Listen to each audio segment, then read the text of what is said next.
Oi pessoal, é que eu tava brincando, por isso que eu tô de coelho. Então hoje vamos para mais um vídeo e hoje o vídeo é sobre fogo. Tipo fogo, tipo ele precisa de papel. Abaixa sua perninha aí, pessoal. Pera aí que o João vai entrar na cena. Vai lá perto da fogueira, abaixa sua perna pra você aparecer. Conta aí, João, o que você vai contar hoje? O fogo, se você quiser fazer um fogo, precisa de 2 lenhas, quer dizer, 3 lenhas e um graveto, certo? E aqui, ó, tem uma lenha secando. Tá? João, fala pro pessoal, o que é esse barulho que a gente tá escutando? Esse barulho é que meu pai estão lavando as coisas lá. O papai tá lavando com a máquina, olha lá, né? Olha lá. Olha lá, ó, o papai tá lavando com a máquina. Pronto, agora volta pro fogo pra gente mostrar e encerrar esse vídeo do fogo.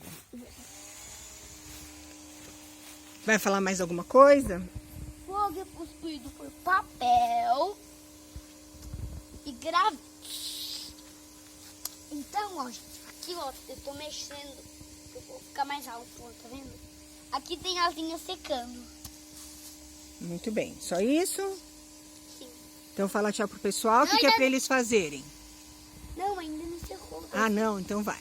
Então, gente, aqui, ó, tá pegando fogo já aqui. Então, a gente vai jogar aqui os papelzinhos pra pegar fogo.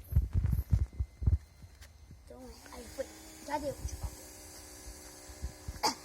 Pessoal, se você gostou desse vídeo, faz o quê, filho? Deixa o like, se inscreva no canal. Um beijo! Tchau, tchau.